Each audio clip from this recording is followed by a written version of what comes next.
okuta ba jeune bazana ba telemi bazo memo na mukongo fallait futa 1000 francs. Pour national 13h passé le 14. Qui maison est-ce que nous le baquet ça nous processus sont aujourd'hui totalement à l'arrêt. Honorable Gisha Lokela le président de la fondation Prologue papa na Teisha. Okuta ba jeune bazana ba telemi bazo memo na mukongo fallait futa 1000 francs. Pour national 13h passé le 14. Qui maison est-ce que nous le baquet ça nous processus sont aujourd'hui totalement à l'arrêt. Honorable Gisha Lokela le président de la fondation Prologue papa na Teisha. Okuta ba jeune bazana ba telemi bazo memo na mukongo fallait futa 1000 francs. Pour national 13h passé le 14. Qui maison est-ce que nous le baquet ça nous processus sont aujourd'hui totalement à l'arrêt. Honorable Gisha Lokela le président de la fondation Prologue papa na. Bienvenue à vous tous mesdames et messieurs. Bino Baebolinga émission na Bino Isakola tozali bongo en direct la chaîne Yousra Télévision. Tozali nesengo se retrouver liboso na Bino pour nous servir Bino. Merci na confiance na Bino. Merci na accompagnement na Bino. Merci na choix na Bino. Yako zala fidèle na émission na Bino. Et Sakola et Sika Owapito Sakolaka. C'est le rendez-vous national. Ils allaient pour na Sakola pour na contribuer na développement de la République démocratique du Congo. Moka ils allaient couper la moto. Depuis conférence de presse, il y a Mokondi Mboka Félix Antoine Tshisekedi Tshilombo Mboka ils allaient kuningana.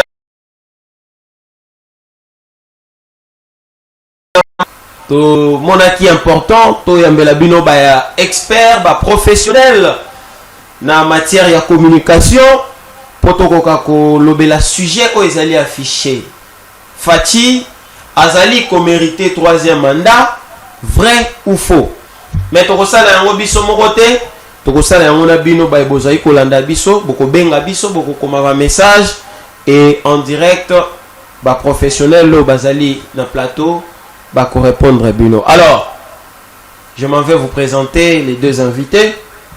Nazali Bongo, na Divin Chiswaka, ou Azali journaliste, analyste politique indépendant, Azali ni de la gauche ni de la droite. Mwanamboka Mbote Boni. Mbote ndeko Médard elongi pe mbote na ba ndeko nyoso o bazali ko landa biso na binicholo zali ya liboso. La plateau, en tout cas, j'ai trouvé une magnifique chaîne de télévision. Les installations sont impeccables. Merci. Moi, jeter des fleurs également aux techniciens professionnels que j'ai trouvé ici. Ouais. La PCP Matondo Mingi, na baino so bazuli baku ya kolanda biso en ce net moment pour na solola. Maé matali actualité politique ya mboka na biso oza dominé na makambu ebele. Dès l'entrée, vous permettez na PSAP.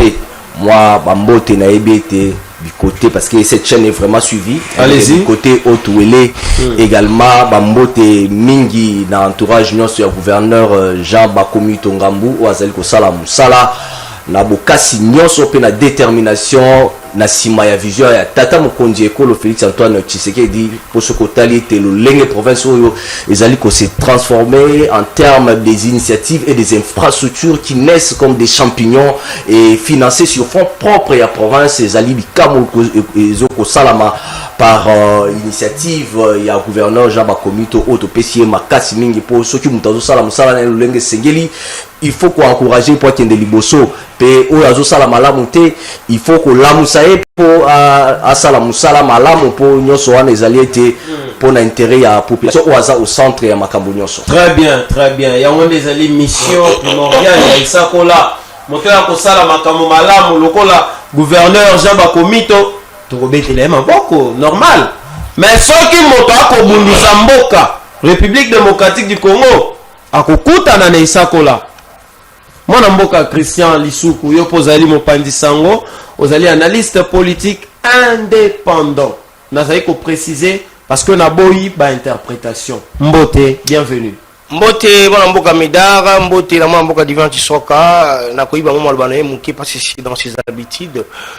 Il a toujours commencé par encourager ce que nous faisons comme travail. Merci à la grande équipe professionnelle. Il y a Isakola Péchen et Psokitoko Yousra Télévision. Merci à vous aussi pour l'initiative. J'ai dit comme ça bonjour à celui qu'on appelle les Vaudous.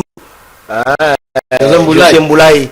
Je ne suis député quelque part, big salam à vous. Et comme vous venez de le dire, awa, il y a Mabé, toko telemela, il y a Malang, toko loué.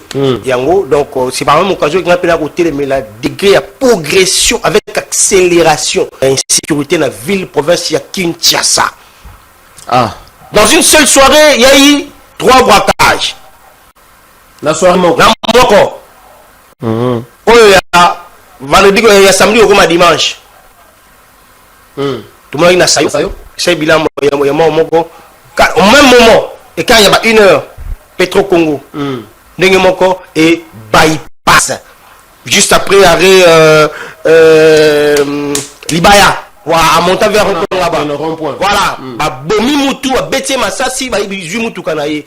Je me demande, on est où là? Nous allons où? Et ça, j'ai des choses que je vis et entendu en tant que journaliste. Très bien.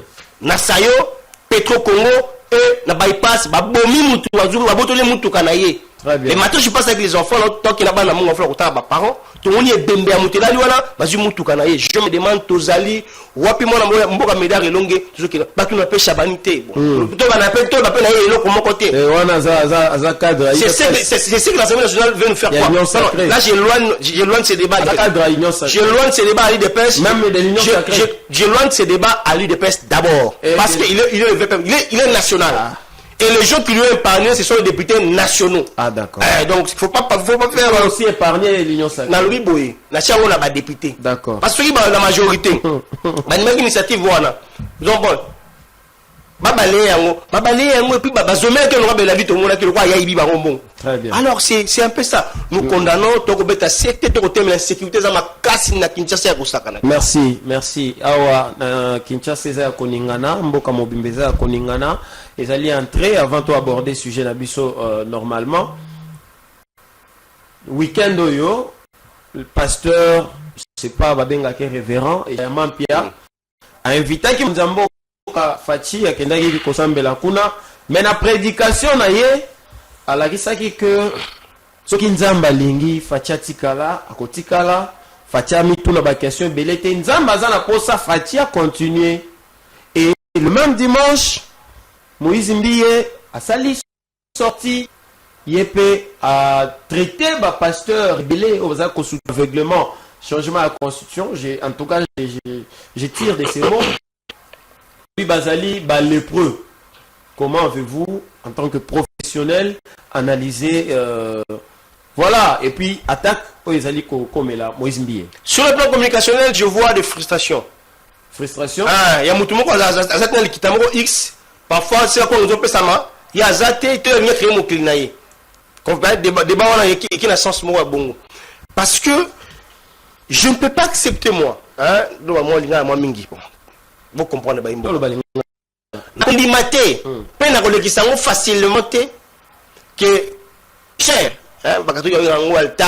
tout ça là. Il y a un temps et comme un champ de bataille, c'était d'abord entre eux et les pasteurs. Je parle dans ma rambo constaté. Allez-y. Parce que nous l'ignore que pasteur au basanganaki pour le changement de révision à la constitution sans pourtant confirmer. Je reste net dans mes analyses. Allez-y. Et ça, où Moïse n'était pas là.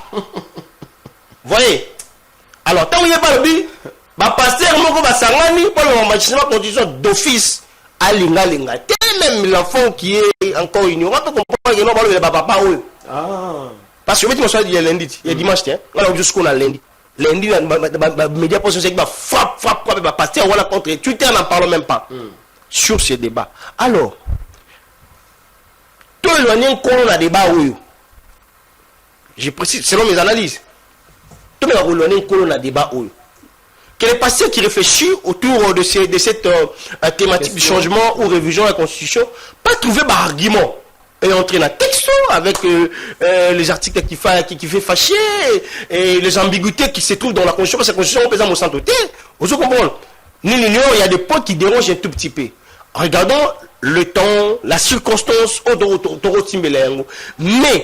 mais motuna oyope mwana mboka Moïse Mbiye alobi atuni to alobi to amanyoli to ba sosoli na royeba et ça lui soumuté. Mais pourquoi il veut se détacher? C'est ça ce que j'ai dit. Il n'est pas aussi. Est-ce qu'il est obligé? Il n'est pas aussi obligé. Il y a qu'on s'attacher là. Bon, je nous rappelle ici que le CCL et la Senko, ensemble, comme la confession religieuse, on se retrouve dans l'église des rêves, ensemble. Tant aussi, maintenant, il est traité de tout le monde. Voilà, c'est même que moi, je ne sais pas comment traiter tout le monde. Je connais ici parce que je vois déjà dans les réseaux, comme Michel Jarwa. On dit qu'à moi, c'est ça les mal avec nous Congolais.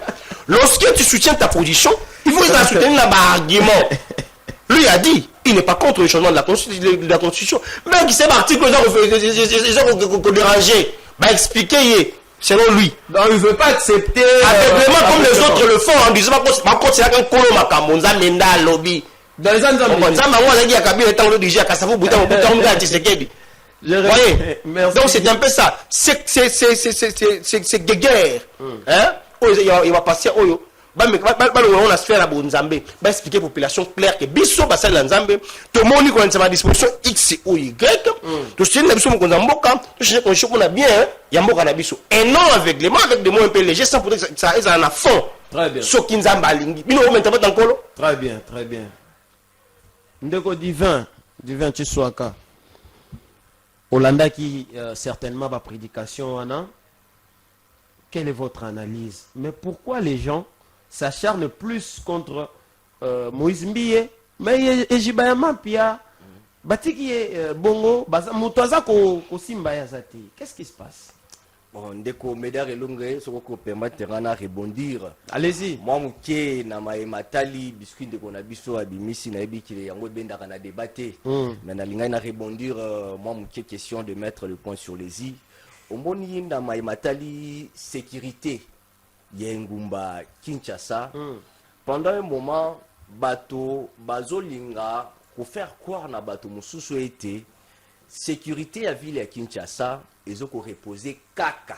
Na mapeka ndeko Jacquemin Chabani wazali fait permis intérieur, alors que la ville de Kinshasa, comme étant une province également, autonome, a ses autorités provinciales. Et waza chapeauté na ndeko Daniel Bumba, tokomitu na question na senga biso son tomitu na mokoloni ni ndeko Bumba sala conseil provincial de sécurité. Na bakambi, il y a la police, il y a le service de sécurité à Kinshasa. Ministre intérieur, c'est une dame. Pour évaluer la situation sécuritaire. Si koyo tina un ministre provincial intérieur, na gouverneur ya Bumba tina na ezala nini.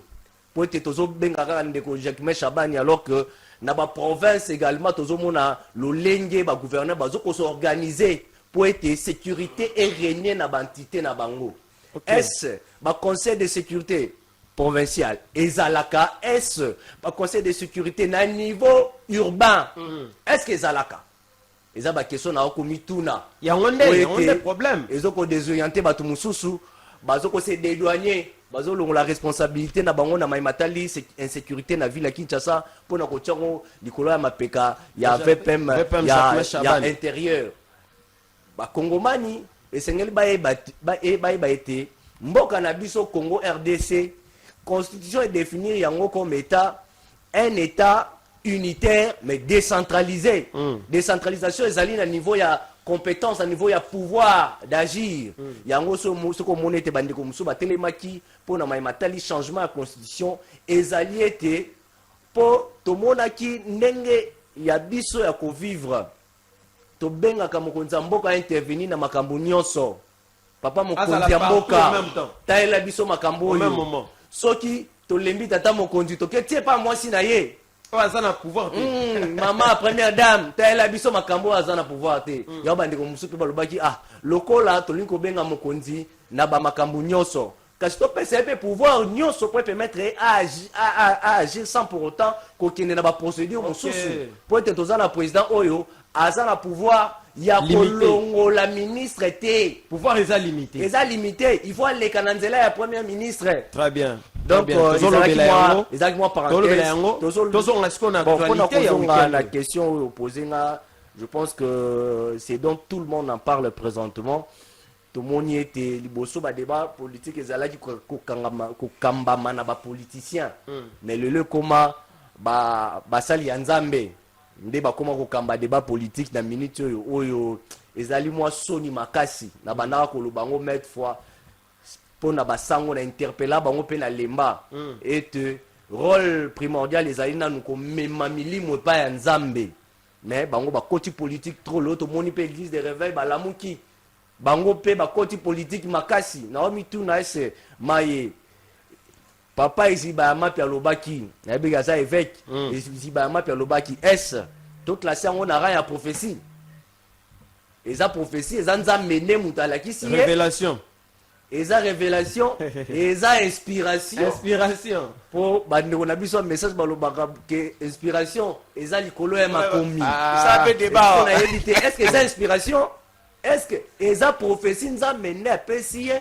to il a été influencé la présence ya mokonzi ya mboka parce qu'on dit que c'est lui qui a invité les chefs peut-être que alingaki a faire plaisir ata on invité mokonzi ya mboka yozanganga ya nzambe faut tikala na limemia nasepelaka na ndeko na pasteur prophète place mokonzi ya mboka asambelaka Roland Allo azwaki courage na miso ya mokonzi ayebisaki tata mokonzi ya mboka mibale mais misatu te azwaki courage flatteur te est-ce que eziba mapia soki eza prophétie en tout cas naza eloko ya koloba wana te mpo nzambe nde motalakisi mais soki eza azalaki influencé la présence ya tata mokonzi po abimisa makambo oyo abimisi wana ezali pasi makasi et na réaction ya Moïse Mbiye je pense que je vais chuter par là na réaction ya ndeko Moïse Mbiye je pense que aza na raison na bapoint moko boye mais ko jeter aux pauvres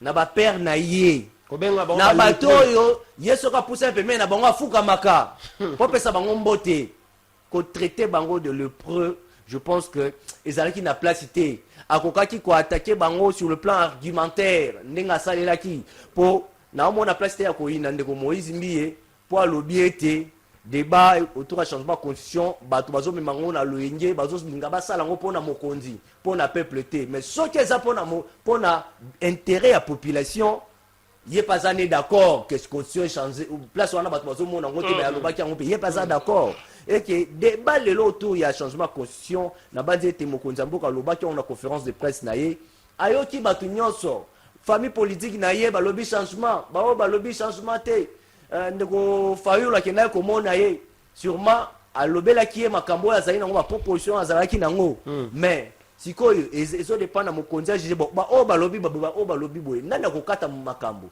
il faut souverain primaire asala nini akata makambo ebongo soki souverain primaire wana alobi ke te nga na lingi na nga troisième mandat te ekozala po ye moko alobaki se soumettre na volonté ya population sikoyo maye elobamaki epa ndeko Moïse Mbiye na minute oyo ezo risquer ko créer division makasi au sein du corps du Christ et ko créer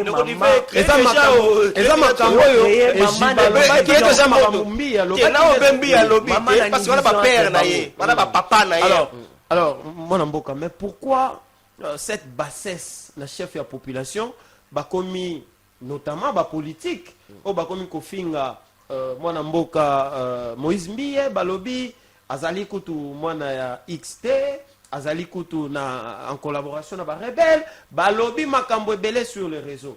Comment vous qualifiez ces menaces, ces attaques en la personne de Moïse Mbiye? Ngana banzi te tolérance faut ezala likolo ya nyonso tozala mboka moko boyo démocratie ezo régner mutu nyonso za obligé azape na droit ya kopesa makanisi na ye lobi ete mutu soka pesi makanisi na ye faut kofinga ye mutu soka lobi non yo lobi oui wa lobi non azala pe na bokasi ya ko défendre non na ye o pa lobi oui azala na bokasi ya ko défendre oui na ye ça sera maintenant na bato bazolanda bango ba juger ezate na biso yo fandi oyoki ndeko Moïse Mbiye lobi boye so lingo contredire ye kande Moïse Mbiye azoki parole yo pe zo parole bisete tala ba argument za boye na place ya ko favoriser ba attaque personnelle na banje te wana ezo ko sunga biso te parce que moi je crains que dans la zone lobe créer division ezali ete ba fidèle l'église ya Moïse Mbiye na ba fidèle l'église mususu bakoma ko benda naka alors que bango nyonso basambelaka nzambe moko ezali en tout cas boka cité aussi na lobelo comme ko boetan Moïse Biazo lo baete que basala nzambe faut ba se concentrer kaka na ecclesia mais ba pesa ba makanti na bana fandi ko limiter bango ba pesa ba makanti na bango te na botambwisi ya ekolo na gestion ya mboka eza kitoko te pour baza pe ba Congolais avant tout baza pe na droit ko pesa ba makanti na bango na o etali ndenge mboka zo karma poso total na Bible selon histoire okomona ete ba prophète ebele ba nganga nzambe ebele ba contribuer pour ete bekolo ebele oyo ezalaki ba grande puissance na temps wana ba lekempe ko fuluka ko changer lo lenge nini ya kotambwisa engumba na bango. Très bien, très bien. Est-ce que c'est la même pensée aux alliés qu'on partageait Christian? Est-ce que bah pasteur Lelo bazali obligé ba kota na politique alors que tu as vu que Jésus-Christ balinga ki ba kota na politique aboyaki?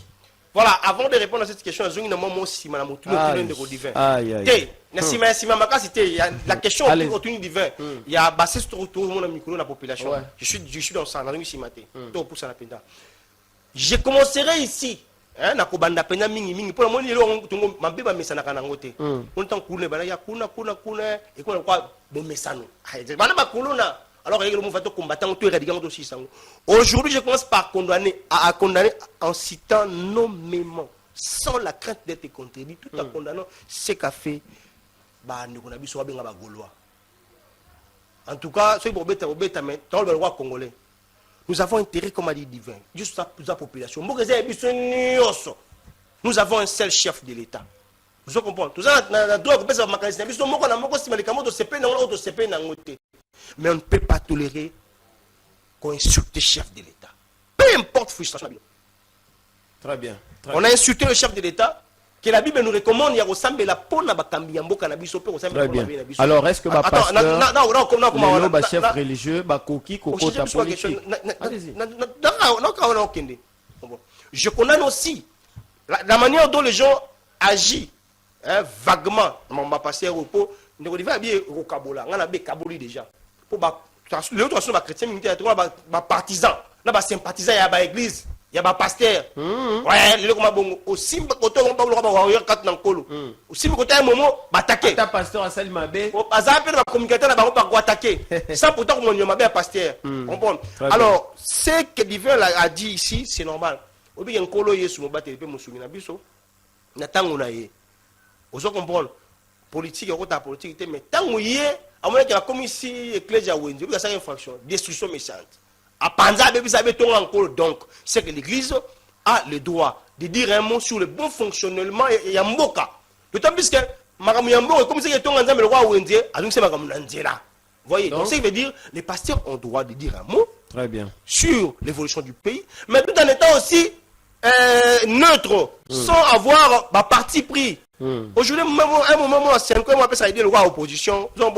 On va pas essayer de le voir la majorité. Vous savez, il y a la neutralité. Comme a dit Moïse Mbié, analysons les faits et puis voyons comment est-ce qu'on peut donner notre ligne en tant que confession religieuse.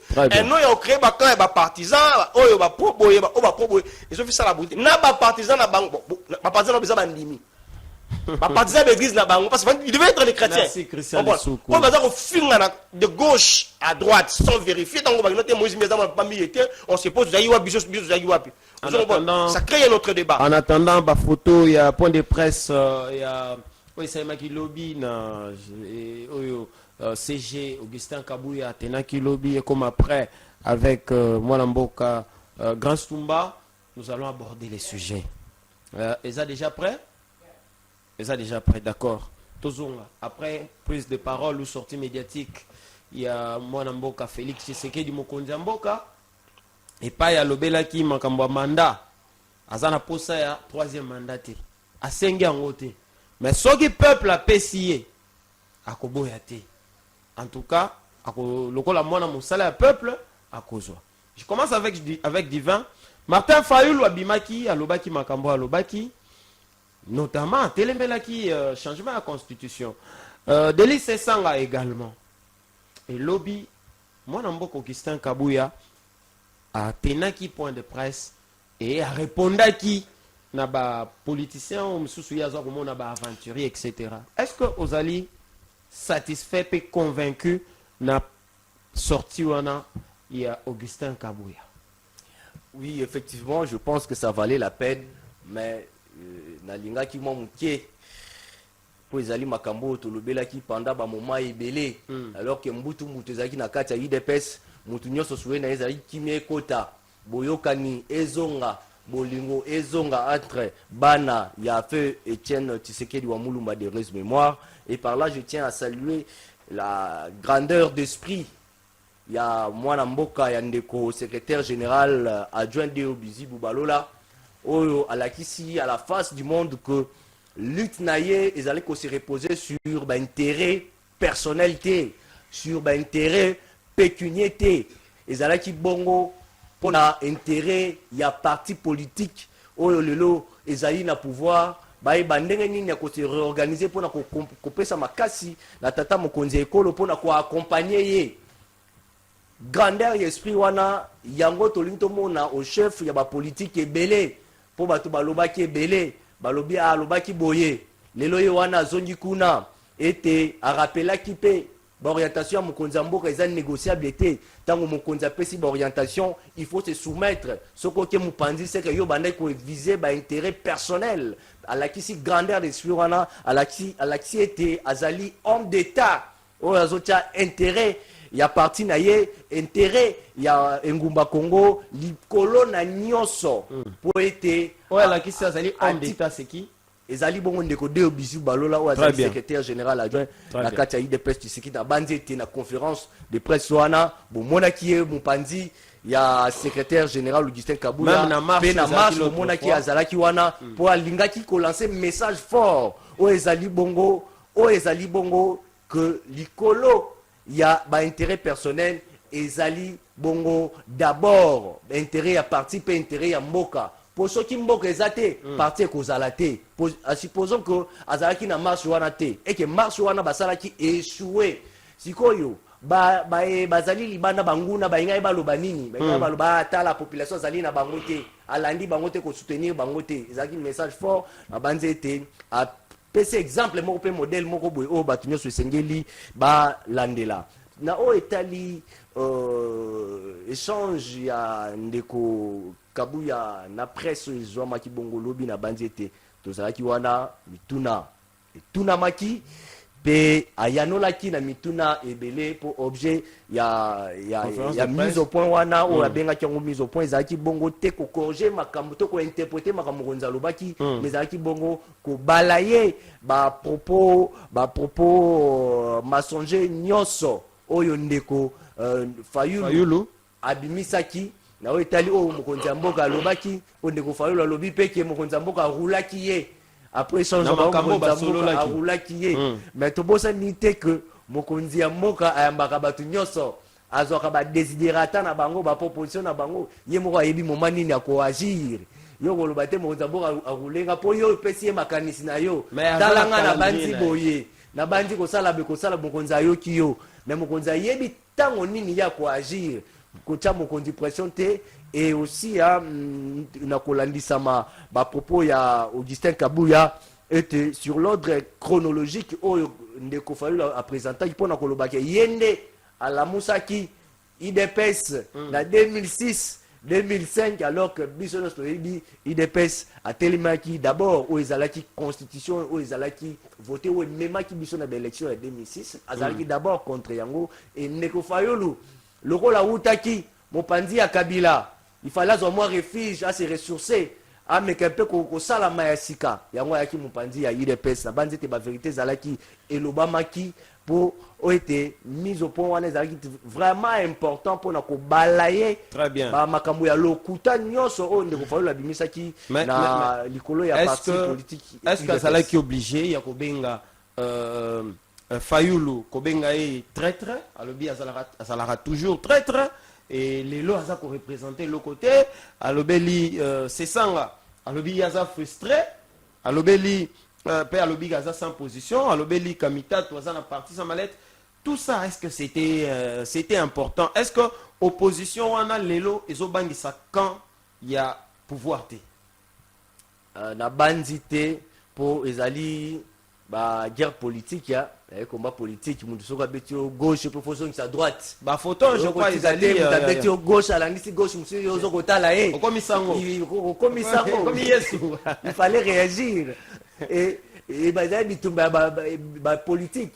La bande était faut et ça la man respect, il y a état des droits, puis na respect. Il y a ma personnalité à Batouana Nyoso pour bazaper ma père de famille bazaper na Batouana bango na sima o ezali mabe ezali ko finga o ezali mabe ezali ko diffamer mais o etali ko talisa baimboka ko talisa peuple que voilà muto bino ko mona zali boy makambo ya lobe ezali yango te na banzete après sortie médiatique de Augustin Kabuya bango pe bakoloba bango pe bakozwa parole bakoloba mais oyo est important bango tout basa la pour l'intérêt il y a écolo oh c'est important au-delà de l'intérêt personnel au-delà du fait que il y a bagarre de positionnement ou alinga za la bomoni ou azochanga bakali faut na écraser ezana no ngumba Congo Kinshasa oyo tilelo il faut to lobela yango parce que nous semblons oublier que nous sommes agressés que dans la partie est bato ba ko kufaka mikolo nyonso au rebelle azali ko bomaka au rebelle azali ko maltraiter viezo comme passe na partie est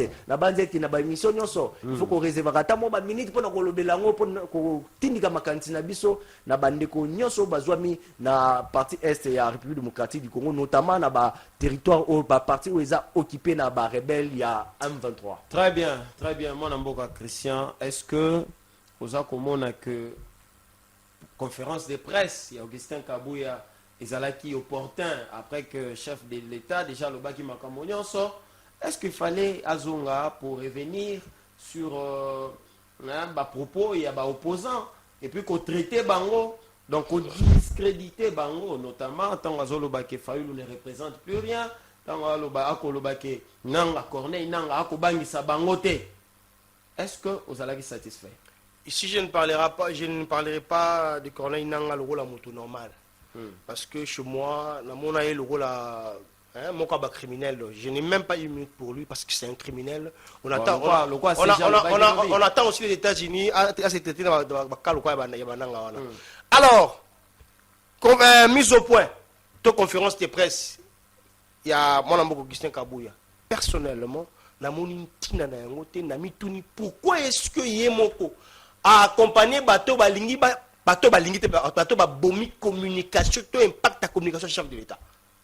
Pardon? Voilà, je répète. Pourquoi est-ce que alingi ko sala acte wa sak mokolo lobby mise au point pour accompagner bateau yo bomi impact la communication chef de l'État. Vous savez que sur le plan communicationnel non, il a contribué dans Obama. Oui, vous savez que sur le plan communicationnel la communication du chef ça déjà fâché et fâché sans pourtant qu'on parle de ça à fond. Profondeur. Tu sais pourquoi? Parce que déjà la carte ambiguïté là qui mi chef de l'administration comme ba Gaulois na ba warrior débat wana sorti à chef il a qui impacté mi na ba Gaulois na ba warrior na ba Gaulois tine ba faire comme yama et puis c'est passé.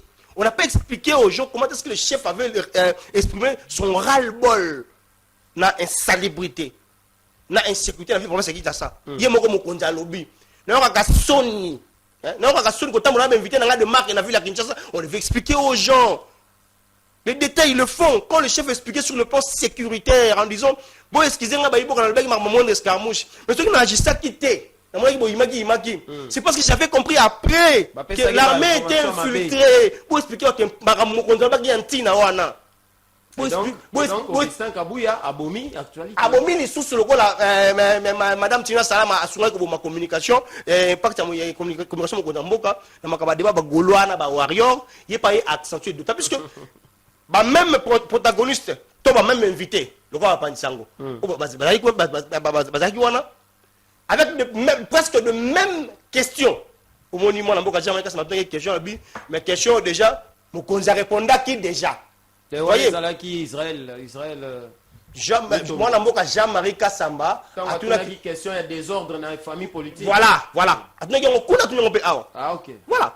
À mes questions, je vais répondre exactement. Alors, s'il savait qu'il devait toujours, qu'on a risqué à la question, déjà, parce que le chef avait ramassé presque tout. Le chef avait dit social, sécurité, alors économie. Vous comprenez? Il y a politique. La politique, il y a un et puis répondre à qui? À Fayulu. À Martin Fayulu. Pourquoi? Parce que tous les autres opposants. Vous savez que l'histoire est têtue. Cette dame est têtue. personne n'a reconnu que Fayoulou a un apport morota la moussa de pêche. Non. Même sur le plan chronologique, on peut tel, aussi parce que histoire il devait laisser ça. Donc, mais il va répondre à la différence. Il y a pas ça sur confiance, nous dépassons sous. On ne passe pas les choses utiles. Très bien. Parce qu'il y aura les mêmes questions. Moi, il faut alors chef Albaki. Alors que mon chef Albaki est tellement profond, n'a pas pour nous soit boy qu'on a ta salité parfois avec nous sous. N'est-ce pas il y a bumba boy. Aboy qu'on a dans une. Il a dit ça me fait la honte sur temps invité dans la bamba. Na mon na yebi. Il va makamwana, oso comprendre. Ba député professeur aux censés au conseil des équipes provinciales. Pour ça la moussa na bino, c'est une façon de parler. Très bien. Il y avait des points très importants en termes de sécurité. Au chef a détaillé qui et qui n'a et les acquis. Mais quand l'opposition fait sortir, par biais, il y a Martin Fayol, avec des arguments qui beaucoup ne pesaient pas assez, est-ce que ça peut s'abonner à mise au point? Donc, il y avait beaucoup d'argent. Très bien. Il y a un bon belé, il y a qu'on dépassé, on peut ça les médias. Et ça, au finish, c'est tu fais la communication du chef. On parle plus de ça comme si on veut débattre, on débat sur, attends, on débat sur la nationalité. La question Moïse Zimbi, il y a Pasteur Ejiba, conférence de presse à Martin Fayol, il y a eu des presses. Il y a aussi que le chef a dit. Très bien. Nous allons passer au sujet principal de l'émission. Mais avant tout, Nalinga Tobeta Lisolo, il y a ministre Louis Watoum, Excellence Louis Watoum, on a les géants du gouvernement. Moi, Namboka Wazali, Naba mine, le col a la responsabilité, Nazali, ministre et mine. Alors, boyba que les 10 Oeleki, Azalaki Bongo na Uganda.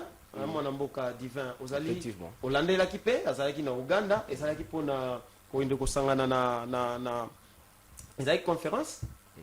Bon, la cadre ya ba relation bilatérale entre mboka na biso pe na Uganda, boyete Uganda na sous-région aza parmi ba alliés forts ya Rwanda pour être Burundi déjà akoma mingi na ngambo na biso et il fallait ko créer verrou mususu na niveau ya Uganda et il fallait utiliser la diplomatie. Vous savez que Uganda atanga maka ebele na maimatali occasionner insécurité na mboka na biso. Peut-être ko rappeler awa bandeko M23 une grande partie babimela ki na ndenga ya Uganda. Très bien. Pour bakota na Congo et maintenant il fallait sur le plan diplomatique également pour est-ce que ba photo ya excellence lui wa tout mesali c'est les diplomatie eza mundu kimoko tellement vital oyo mokonzi mboka azali ko salela pona ko garantir sécurité sur toute l'étendue de la République démocratique du Congo et il fallait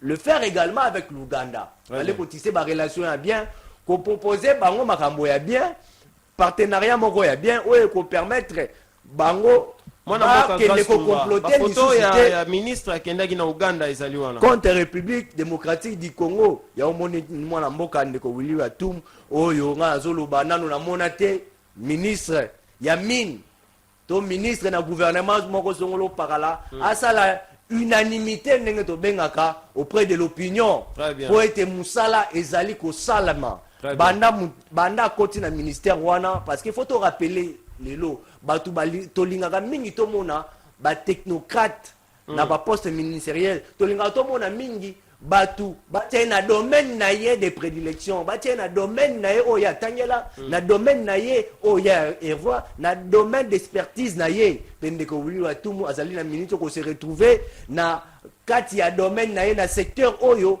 ye atangela mingi na secteur oyo ye a œuvré mingi o a travaillé mingi dans secteur moko zo ko maîtriser parfaitement pe alakisi yango na misala oyo abandi ko sana ba réforme nyoso entreprendre banda akoma ministre ya mine nanu to mona ministre ya boyete to pesa kaka makasi na sepelaka tango lobara ya ba o bazo sala malamu faut ko féliciter ba oyo bazo sala malamu te faut ko critiquer. Très bien. Donc,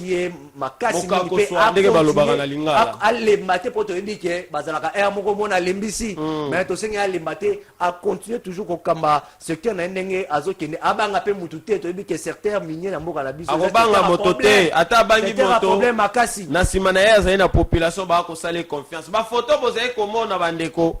Ezali bongo ba photo eselemaki du 8 au 10.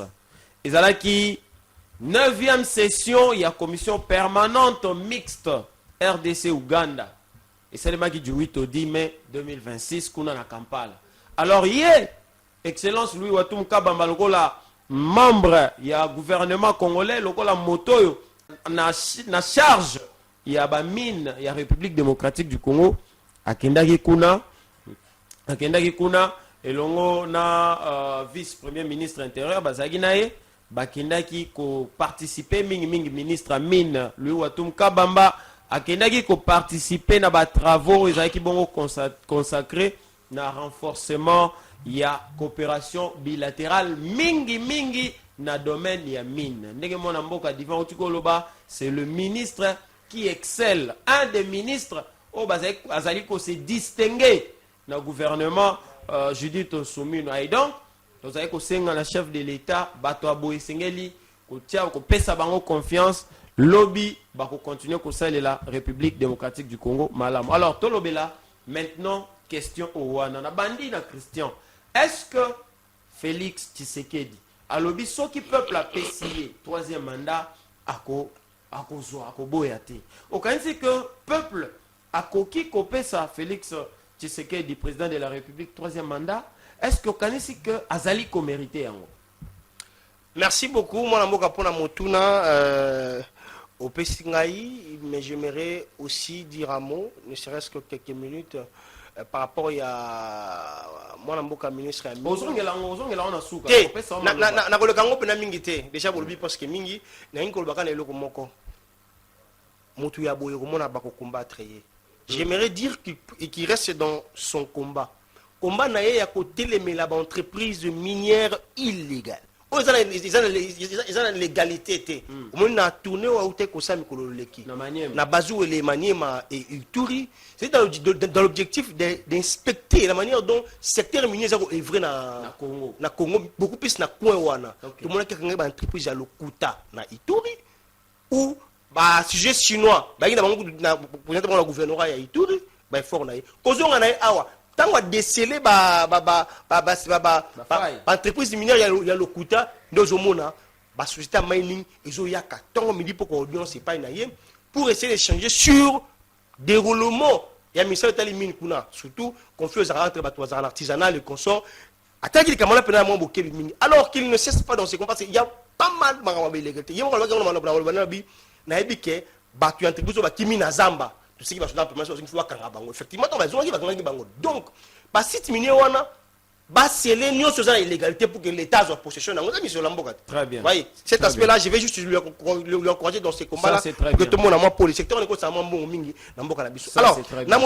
je dirais, avant d'attribuer la population cette charge wana, sans pourtant s'exprimer par la voie officielle, nous avons fait un nom. Donc maintenant, il y a une question. Est-ce que vu la réalité au Baïmboka, on me dit pourquoi? Il y a manque à courant, il y a manque à maille, il y a insécurité. Banzela Mabé, il y a bamboutage. Je rappelle ici que le chef reste toujours honnête dans ses dires. Loin de moi d'être de l'île de pêche. Mais oui, la baisse est honnête, n'a pas pensé naïf. Alors, d'ailleurs, c'est le intellectuel qui lui a poussé de dire, bon, excusez-moi pour le monde d'escaramouche, c'est même beaucoup. Maintenant, je ne vais pas utiliser ces termes, il y a utilisé qui passe dans un souda, ça fait un peu mal. Et ce que vous avez battu. Mais tel degré, armée est infiltrée jusqu'au dos. La maison civile, la chef de l'État. La maison militaire, allez-je dire, maison militaire, chef de l'État, infiltration, Bozani. Mais est-ce que ça, c'est attends, j'arrive. Si vous changez de technique, vous n'avez pas joué. Vous avez des degrés niveau d'infiltration. À la même minute, vous changez 15 minutes après. Ceux qui dans la maison militaire, à ça que nous avons fait, il n'y a pas le biboui. Donc, la critique est pas mal. Oh, il y a ça, il avait dit, si nous avons ça va être. Mais avant, il y a la population d'Alingi. Les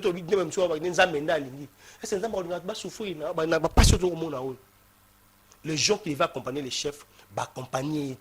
Il y a des points où c'est que la population le roi le chef lui-même a dit le contrôle du secteur financier en Boka Nabiso. La commission pour ça la banquette. Mais je sais, naturellement, il y a des cadavres. Parce que dans le secteur il y a fait ça dans secteur surtout il y a paye ba mago ezé ko sakana te ba somo colossal le bizarre yo mutu bo mambo mo zanga directeur a payé moko mettre là ba atine commission pour ko enquêter il y a pas mal des ambiguïtés voilà comme on a bato mamat voyez quand la ville est très mal gérée lui-même dit que na on a sonné autant invité dans des marques na Kinshasa sur la kino bango moko pour la ville marque ezaka moko ndité on a na considérer yo na moi na bana boyo aussi invité les biso des marques so yo kuti kulu na super lemba bakati yo moi qui nga pena kozala les invités na des marques bakati je vous parle avec de tuer un jeune garçon sur mon avenir. Mais maintenant est-ce que le chef de l'État j'ai touché les faits, j'ai touché les faits.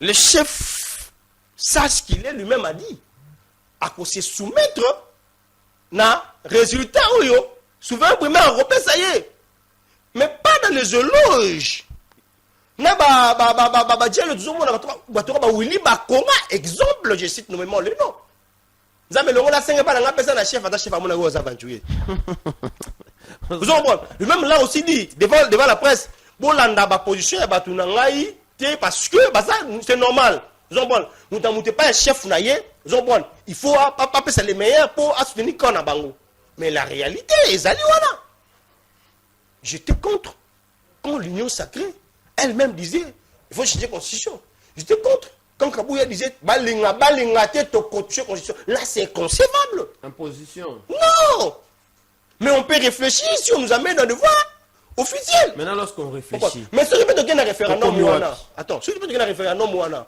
mais solo ekobima wana na contexte actuel il y a guerre vous savez sur les follow tu veux na idéologie référendum wana mais solo ekobima wana et comment ça c'est pas élection.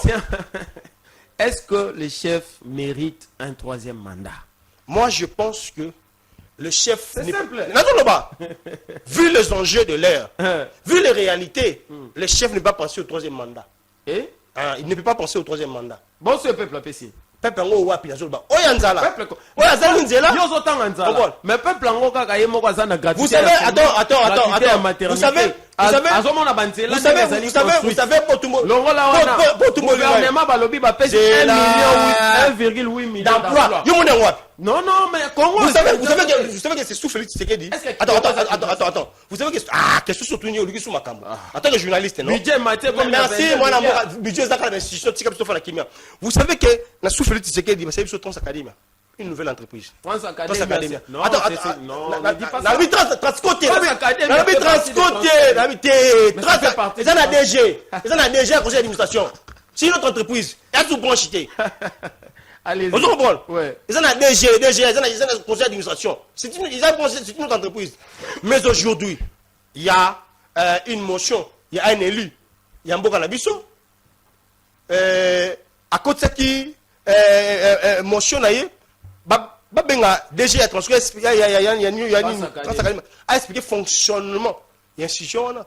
Mais c'est parce que dans toutes les universités de la province, il y a des dans cette académie. Dans les entreprises dans l'État. Mais ça a Kinshasa. Comment ça? Le venez sur la paiement est Béla. Qui coûte ça? Exact. Vous comprenez? Exact. Et c'est ça, excusez mon cas, Kinshasa, Transkin Académie.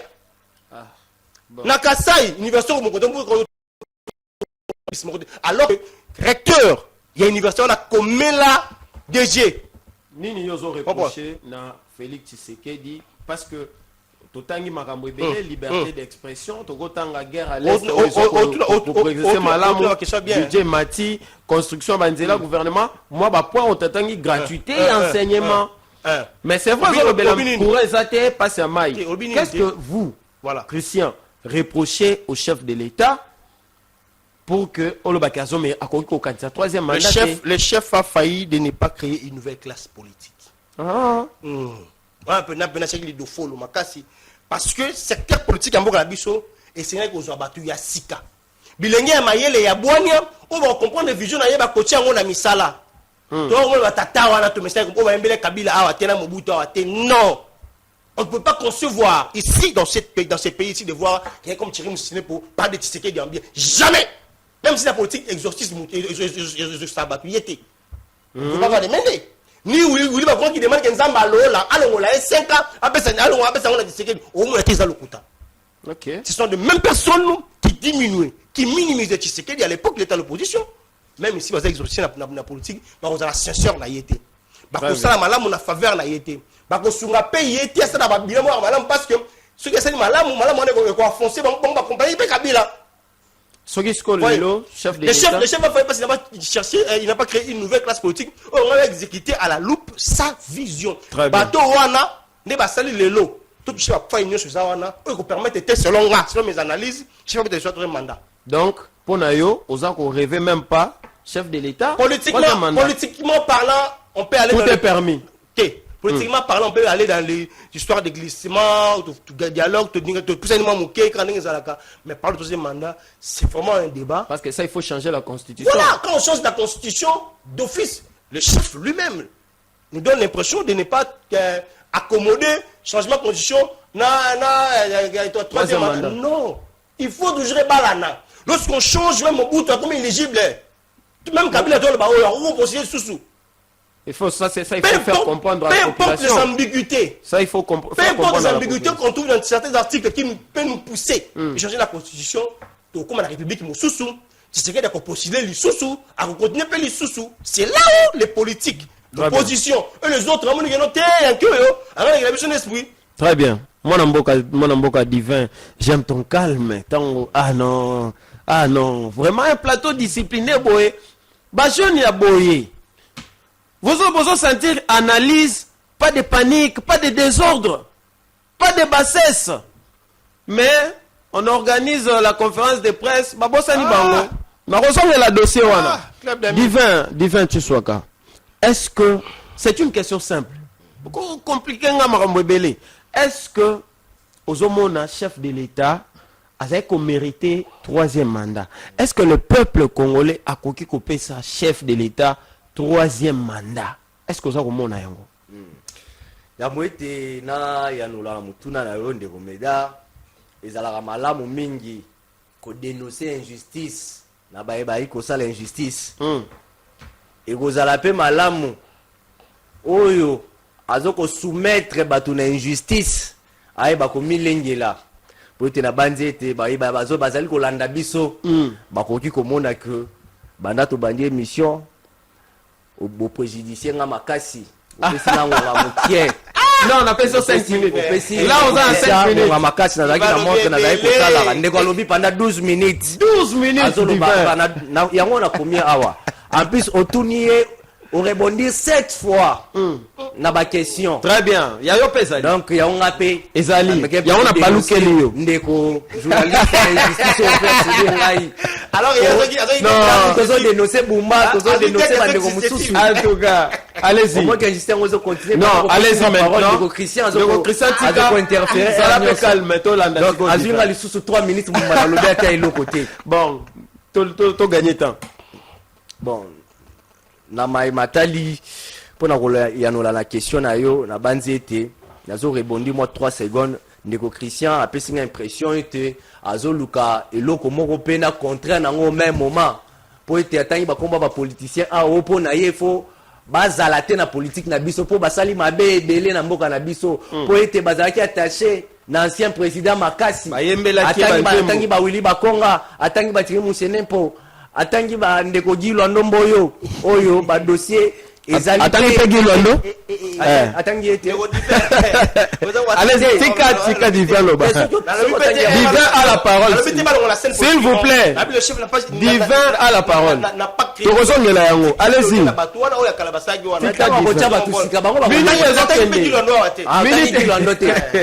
donc Gilo Ndo aza parmi bato wana te po Gilo Ndo mais il a aussi travaillé avec Kabila exactement allez-y est-ce que le chef de l'État contraire à la fois pourtant il va changer classe politique congolaise est pour pas changer yango mais faut pas changer la constitution faut pas réviser constitution non pas nécessairement constitution lobby ne constitution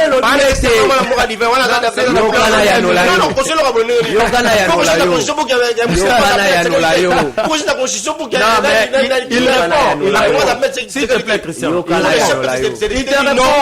Je crée une nouvelle classe politique. Il répond. Tu l'as fait autrefois. Mais mon frère. Tu l'as fait autrefois. Otomboki. Allez-y. Abanzi était population zolanda biso. Oui. Tous allez en direct. Qu'on juger. Allez-y. Pour être pendant qu'on change classe politique congolaise, qu'on ça la table la rase. Ndenge Mobutu asala qui. Alors Mobutu zo bilingue. S'il vous plaît. Papa. Mais s'il vous plaît. Tikana nous dit Kaloba. Allez-y. Mobutu azwa bango bilingue a changé classe politique, tozalaki na constitution oyote. Et aussi tozalaki sous dictature. Au pouvoir nous sommes reposés na mokonzi Mobutu seseseko kukungwendo wazabanga bakombo nyonso bopesa ye. Ezalaki constitution oyote. Na constitution oyo elobi ete soki tokenda maponami. Quand politique oyo akobimisa ba député ebele yende mutu fwa kamba gouvernement. À moins que mon konza qui ne attaque na ndenge ya cohabitation ezalanga mwana musuba ko kamba gouvernement mais ko zalanga batata wana ti poto bino bo voter ba député ya batata wana bo voter ba député provinciaux ya batata wana ba conseillers municipaux ya batata wana mais bango nde ba na pouvoir ti tango kabola ba kota na bango ba ozala bilongi na bango ba ko ya ko zote kristo zali bande système na bango et ko zalaka ka bango ne ba kozonga à moins que ceux qui construisent pesi mon konzi pouvoir ya ko nommé gouvernement en dehors ya parlement. Donc na ba groupe to na ba parti ya batata wana bazana bilenge te o bakoki ko présenter. Très bien. Ko yo batata wana bazana bilenge mais bango balingi ko se présenter balingo balingi bango moko kaka nde ba dima. Mais le chef non, mais le chef peut imposer. Non. Le kota na bango composer bango ndenge za kota na bango yo so c'est moi qui pose les questions mais akotindela kaka o ya parti na ye wana. Ndeya kotinda po akozoka bakadre po akozoka komona bilenge te ke bazwa na kati ya parti bapese ba responsabilité moko boyoboyo kaka kuna ke o secrétaire général adjoint o nani azalaka mwana kingani o baza na relation boy o baza boy to continuer kaka bon yango wana ezaki moi parenthèse pona kolobela o etali troisième mandat nga vraiment na senti mal à l'aise kolobela o etali troisième mandat chef de l'état po ete tozali na bitumba na parti est.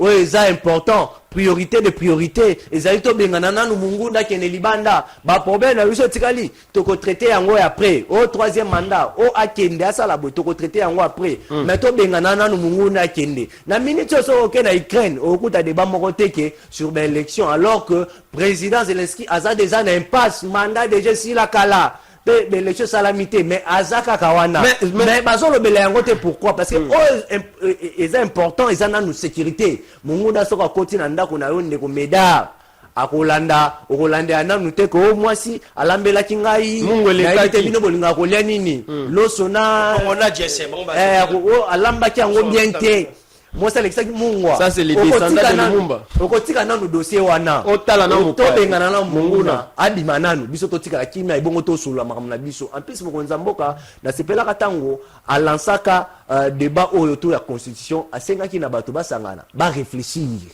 ezalaki débat moko ya intellectuel mais le débat comme na balabala et comme muto alinika kate troisième mandat so retourner pourquoi le ndeko Moïse Mbiye ba argument ezate pona ko citer ndeko Médard Longi en tout cas na tondio matona ngaki na tuna yo ndenge ozali wana loko nini ozali ko reprocher na chef de l'état mwana mboka lobi aza ko reprocher a réussir te ko changer classe politique mais divin Tshisekedi ozali ko reprocher nini na chef de l'état Félix Tshisekedi Tshilombo.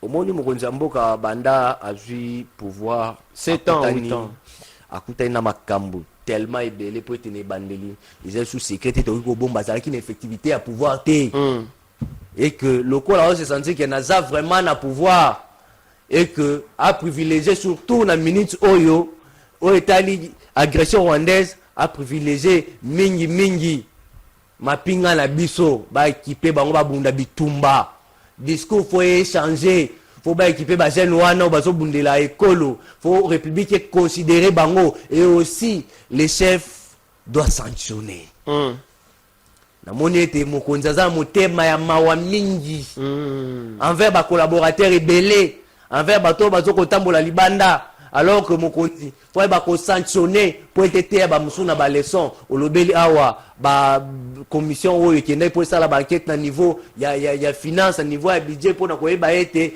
banani bazoka mosolo banani azali moto solo azoka mosolo nani azoka mosolo ebele na kesi ya l'état pour te ete ba directeur ebele ye moko azana 5 listes 6 listes ya paye 7 listes azoka mbongo ya ye moko abanzi ete tokosenga komona ba sanction et aussi na osenga na mwana mboka azokama na minute oyo inspection générale ya finance mwana mboka esengeli alamuka moni lolenga zo mimela IGF oyo eza lolenge bato ba travailler na Kabila bakumbela IGF esimba te lolenge oyo na terrain IGF faut à la peine à force moko dissuasive akendaki nango bato bakoma ko banga musoko yiba musoko yiba kwa bike kombo na soke tangami akoya de crédit akoya bakokanga e plutôt sengil komona ba procès bon pesa biso impression te ke ndenge baza wana muta yiba musoko à l'état zati ndenge baza bako travailler bien très bien merci Nabino.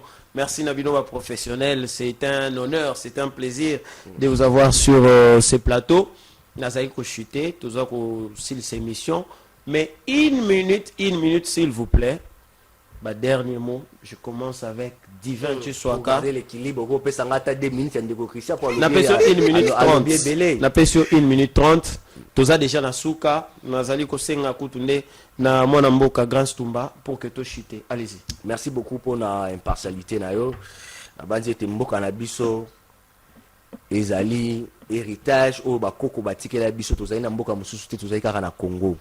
To privilégier intérêt ya mboka na biso likolo ya ba intérêt personnel ya bato pour le lot débat comment ko tourner autour ya bato mutu na mutu zo soutenir place ya liaka tozo bossa na ekolo enguma ekolo Kinshasa enguma ekolo République démocratique du Congo to s'attacher na ba valeur républicaine pour être école na biso ekende liboso na kosenga na bande ko nyonso to lembate na basali ya Nzambe na place ba o basambela pona 3e mandat ba o basambela pona boy to sambela pona bandeko na biso à est o baza maltraité jour et nuit to sambela pona bandeko wana tozo vivre en directement te mais de manière indirecte nous sommes touchés o baza bandeko na biso bazo kufa mikolo nyonso babungisi biloko na bango vie comme pénible makasi na partie est to pesa bango makasi to pesa bango courage peut-être dénoncer ba mai o rebelle azali ko sala na mupanzi ya est notamment na Bukavu na Goma. Et également je tiens à encourager les sanctions américaines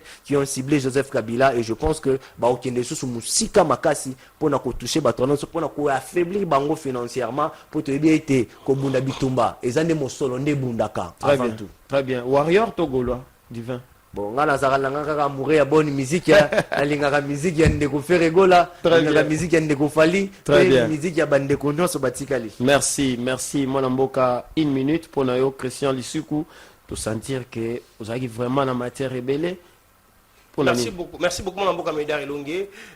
Na 1 minute na koloba ete on n'insulte pas la personne du chef de l'État. Très bien. Elle-même en tant qu'une personne, c'est une institution. Ouais. Alors les musiciens artistes, nyoso, nous avons un fan club nabino, il faut le discipliner. Les questions de la politique ou de la gestion de la République, c'est très sensible. Pour la bataille, on n'insulte pas la personne du chef de l'État, c'est une institution. Et vous avez malin parce qu'il nous recommande de prier pour nos autorités, mais aussi pour la nation. Kinshasa salité. Kinshasa ba chanter zebele du réseau ba la aussi la mokolonini insécurité braquage et qui mais les nyos mon amour Jésus Noël chèque a ko tiango pe mta ministre professeur de transport de comprendre té mon amour jano kano ministre professeur de l'intérieur boko sala nini député provinciaux comment ba communication gouverneur voilà Kinshasa et à la merci n'habité ya nani très bien tu sais que dis mon ko mboka lobi donc aka soni ko tamona ba inviter nanga de marque to va inviter ambition de marque en tout cas ça fait très mal Très bien, merci à vous. J'avais sur ces plateaux 2 grands cerveaux, il y a République démocratique du Congo, Divin Tchouaka et Christian Lisuku, avec qui Tolukaki, Tango, il y a analysé sur l'actualité politique et surtout sur la question qui fâche. Est-ce que Fachi mérite un 3e mandat? Alors, Nalingaki Naloba Makamomi Bale Aliboso. nazali ko lancer officiellement campagne Stop Tribalisme, non au tribalisme. Tu remarqué que lelo est comme moto à ko soutenir mokonzi mboka na kanae ba ko traiter de n'importe comment. Oh boy, mais le mal c'est que bazali ko traiter moto na tribu moko boy, bazali ko coller na tribu moko boy. Tolingi likambuana esi là, nous sommes jeunes, nous sommes congolais. Moto yo pe azali opposant na mboka na biso Congo, azali moto te esengeli ko traiter na lolenge moko boy. Bino bato boko loba. Soko lingi Congo, olingi changement à constitution te bima ki mamboka. Gare à vous, le pays nous appartient à nous tous. Bino ba oboko mona ke motandimi changement à constitution, c'est que moto wana azali ya province ya chef de l'État. Gare à vous. Et je demande ici au ministre de l'Intérieur, au ministre de Justice, baluka ba mécanisme ya koluka ko arrêter, ko mettre à la disposition de la justice bato nyonso o bazali ko tombo la tribalisme. Tozali na mboka o ezali na 450 ethnies, to sengeli ko vivre na unité, to sengeli ko batela ba groupe nyonso ethnique ya mboka na biso. Et ce tokosala yango soki moko na biso ba oyo balingi kokabola mboka oyo bakokokate. Alors bakokokate. Stop au tribalisme. Émission na biso esili, merci na bino ba bolanda ki biso tokotani bongo mokolo ya lobi botika malamu. Okuta ba jeune bazana ba tenemi bazo memona mukongo il fallait futa 1000 francs. Pour national 13h passé de 14. Qui maison est-ce que nous pour le baquet ça nous processus c'est aujourd'hui totalement à l'arrêt. Honorable Gisha Lokela, ou président de la Fondation Prologue, papa na Teisha